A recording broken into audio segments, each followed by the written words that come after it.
तो ये आज हम एक चार्ट देखेंगे, टेबुलर फॉर्म में देखेंगे जनरेशन ऑफ कंप्यूटर। तो इससे आपको एक दो क्वेश्चन देखने को मिल जाएंगे फ्रेंड। जनरेशन ऑफ कंप्यूटर का मतलब समझो कि एक टाइम पीरियड में एक टाइप के कंप्यूटर होते थे, फिर एक अलग टेक्नोलॉजी इन्वेंट होती थी, फिर एक अलग टाइप के कंप्यूटर आते थे। तो जो सबसे पहले देखो की टेक्नोलॉजी है उसको आपको याद करना है, तो आप कैसे याद कर रखोगे? तो आप बस उसमें एक शब्द ध्यान रखना।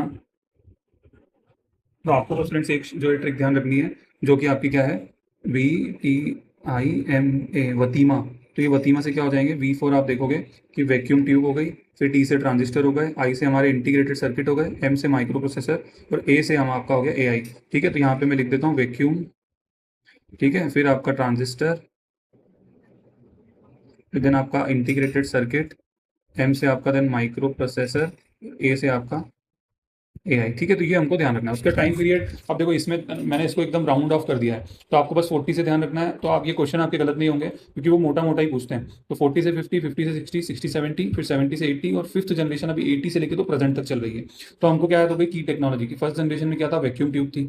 फिर सेकंड जनरेशन में ट्रांजिस्टर आया, थर्ड में इंटीग्रेटेड सर्किट, फोर्थ में माइक्रो प्रोसेसर, और फिफ्थ में AI जो अब चल रहा है। उसके बाद अगर उनकी कैरेक्टरिस्टिक देखेंगे, तो ये वाले वैक्यूम ट्यूब वाले बहुत बड़े बड़े एकदम एकदम लार्ज होते थे, दो दो कमरे लगते थे इनको रखने के लिए, फिर ठंडा करने के लिए और ऐसे।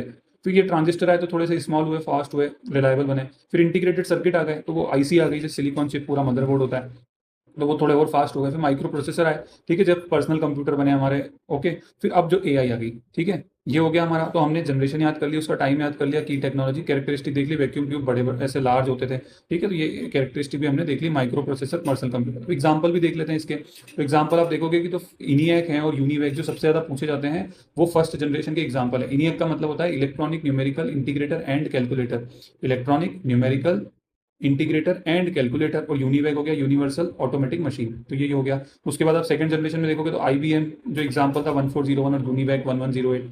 फिर थर्ड जनरेशन में देखेंगे हम कि IBM सिस्टम 360 और DEC PDP-8। उसके बाद फोर्थ में देखोगे Apple II, IBM का PC आ गया, और अभी तो फिफ्थ जनरेशन में सुपर कंप्यूटर और ये सब है। ठीक है, तो अगर आप देखोगे तो हमने कितना इजीली पढ़ लिया, 5 जनरेशन पढ़ ली, उनकी की टेक्नोलॉजी पढ़ ली।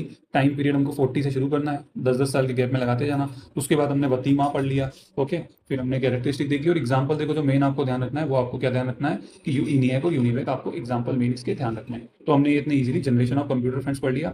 ओके, तो आपको कमेंट में कोई भी डाउट हो तो आप बताइएगा। Thank you so much.